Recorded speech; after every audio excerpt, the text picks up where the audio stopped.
Hey everybody, thanks for tuning in today. What we're going to be looking at is finding the area of regular polygons. And let's just take a glimpse as to what we're going to be covering today. So, I'll give you an example. Okay, here is a regular hexagon that we'll be wanting to find the area of. A square. Now I know I already know how to find squares, but let's see if our technique that we're going to be learning can be applied to squares. Regular pentagon. Here's an equilateral triangle. And those are the areas that we're going to be looking at finding. And we're going to be using something that we already looked at in class. I think the concept you guys are going to jump right on board with. Now, before we get to finding an area, let's just do a quick review of how we work with circles and central angles. So when I have a circle with an inscribed polygon, and we're going to be looking just at regular polygons here, and we're going to create some angles. So we've got angle EGF,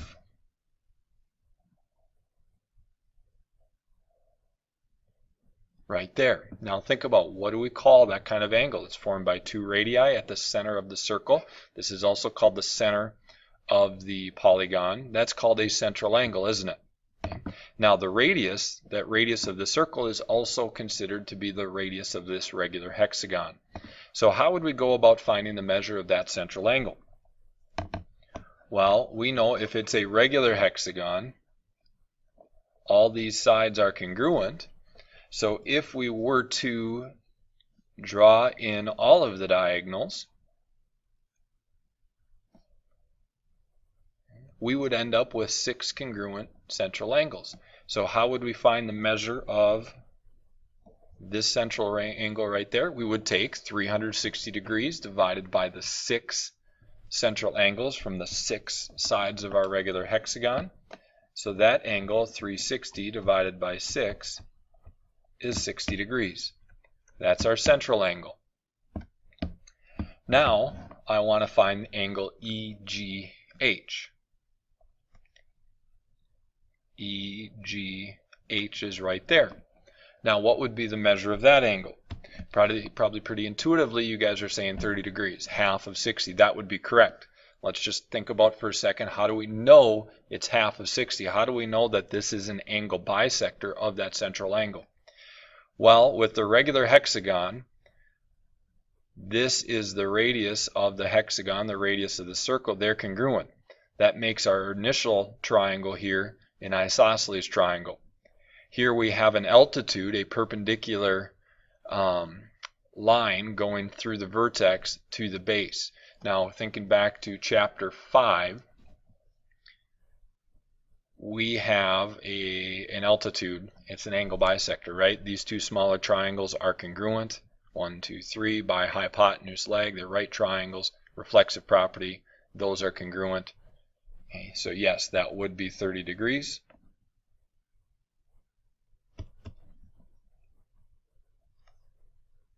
That right there is 30. Now what's the measure of angle HEG? That would be this angle right here. Well, there's a right triangle. That's a 30, 60, 90, isn't it? So why are we looking at these angles? Well, when it comes to finding the areas of these different regular polygons, what we're going to want to do is we are going to want to split the regular polygon into triangles. Okay? Find the area of each triangle and use that to find the area of the polygon. So in this one, hexagon, think back to when we were developing what pi was using circumference. If I split this, just like that last example, okay, using diagonals, I've just split that into 6 congruent triangles. Would you agree, if I can find the area of one of these triangles, I can find the area of the hexagon by just multiplying by 6, because it's a regular hexagon. All of those are congruent. So in each of the problems that I'm going to work on, I'm going to draw a triangle. And they're all going to be these isosceles triangle made by 2 radii of the polygon. And I find it helpful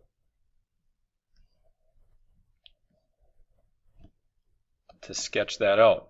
So in this regular hexagon, I know this is 4 and that's 4.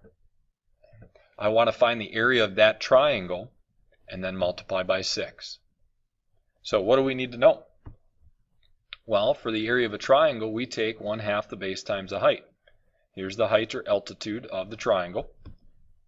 Okay. There's the base, we need to know that. There's the height, we need to know that. We'll go back to what we just did on this one. Let's find those angles. Those angles are going to be helpful for us. So just like in the last one, our central angle is 360 divided by 6, which is 60 degrees. That makes this angle 30 degrees. We've got a 30, 60, 90. So if that's the case, the hypotenuse is 4. We know the short leg is 2, and the long leg is 2√3. You got to be really sharp on your 45, 45, 90s, 30, 60, 90s. We'll be using some of the Pythagorean theorem in here, and we'll be using some sine, cosine, and tangent. Okay, all that stuff that we learned right here. Okay. So let's see here. If this is 2, the base of this triangle is 4. Okay. Now maybe you would have been able to come up with that without doing that 30, 60, 90, because we're realizing that this triangle, that's 60, this is 60, the top is 60, it's equilateral. That's 4, that's 4, that's 4. However, we did need to know the 30, 60, 90 to come up with this height here as 2√3. So here's what I'm going to write. The area that we're looking for, the area of this hexagon, is going to be 6 times the area of the triangle. That's going to be 6 times the area of the triangle is 1/2 base height.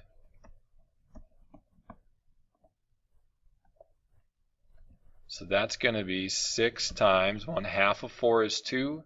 2 times 2 is 4. That's 6 times 2√3. The area of this triangle is 2√3. 6 times 2√3 is 12√3 square units is the area of our regular hexagon.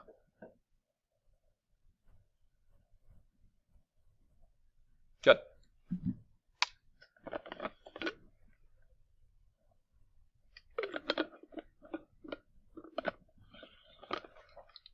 All right, let's look at the next one.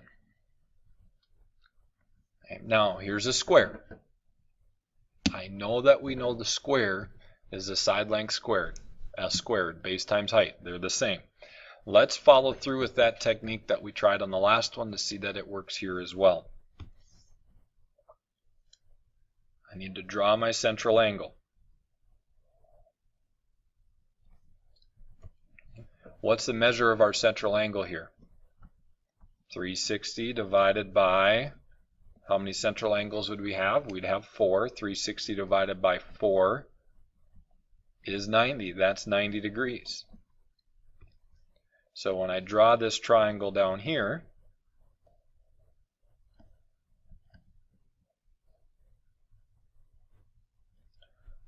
I've got a height of 4. I know this angle right there is 45 degrees. Again, we have an angle bisector. We're bisecting that 90 degree angle. So what kind of triangle, right triangle do we have? We have a 45, 45, 90.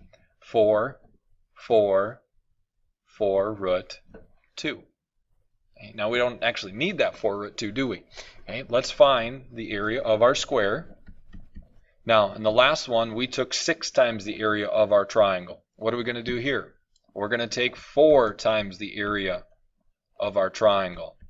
That's 4 times, what's the area of this triangle? 1/2. Its base, 8. 1/2, 8 times, what's its height? 4. That's 4 times, half of 8 is 8, or half of 8 is 4. 4 times 4 is 16. 16 times 4 is 64 square units. Does that match up with probably the simpler way of doing this problem? Well, if this is 4, is the side length 8? 8 times 8, 8 squared, 64. Yes. But I'm getting us familiar with the process of using that triangle. Here we saw it here. We found that central angle. We drew our triangle. We had a 30, 60, 90. found our central angle, drew our triangle, gave us a 45, 45, 90. Let's see here, how about this one? Well, let me draw my central angle. What is the measure of that central angle? 360 divided by, it's a pentagon, divided by 5. That's 72 degrees. So now let me redraw my isosceles triangle down here.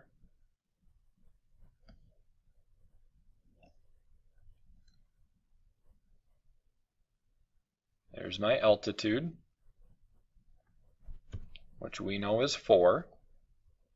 And this angle up here now is 36 degrees. To find the area of our pentagon, we're going to take 5 times the area of the triangle. That's 5 times 1/2. We don't know our base, do we? We know our height, but we don't know the base of that triangle, so we're going to have to come back to that. We need to know this, don't we? Well, not a 30, 60, 90, not a 45, 45, 90. We can't use the Pythagorean theorem to find this. We're going to have to go to SOHCAHTOA. We've got opposite, we have adjacent, that's tangent. The tangent of 36 degrees equals x over 4. Multiply each side by 4. 4 times the tangent of 36 degrees equals x. Now, don't round that. We know we don't want to round it. Okay? This is 4 times the tangents of 36 degrees. So how long is the base? Double it, right? If I double 4 times the tangent of 36 degrees, I have 8 times the tangent of 36 degrees. So coming back up here, there's 5 triangles. 5 times the area of the triangle. That's 5 times 1/2. What's its base? 8 tangents of 36 degrees. Times, what's the height of our triangle? 4. That's 5 times. Now I'm looking just at the area of the triangle here. Ignore that tangent. It's all multiplication. 1/2 times 8 times 4. Half of 8 is 4. 4 times 4 is 16. So we're going 5 times 16 tangents of 36 degrees. Now what I can do, if I'm taking 5 times 16 tangents of 36 degrees, 5 times 16, that gives me 80 tangents of 36 degrees is the exact area of that regular pentagon. Now, if I wanted, I could type this in my calculator, get my approximation. It's about 58.1 square units. Okay, but I don't need you to do this unless I ask you to. Question so far?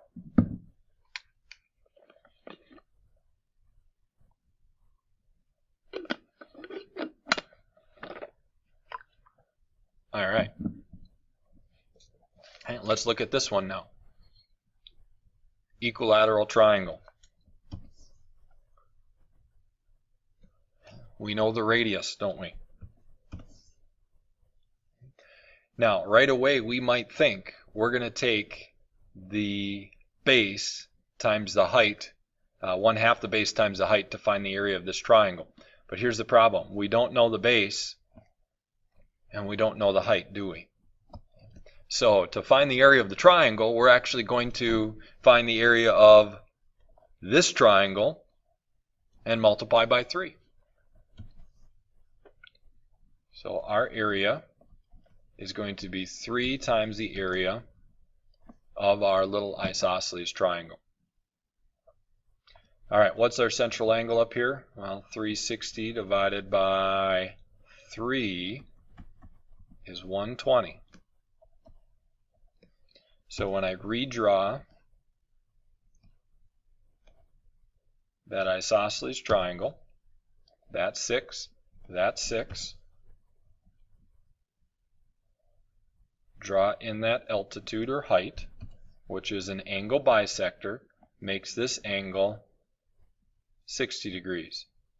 That's 30. Here we have a 30, 60, 90. So, how's our 30, 60, 90 pattern go? Hypotenuse, 6.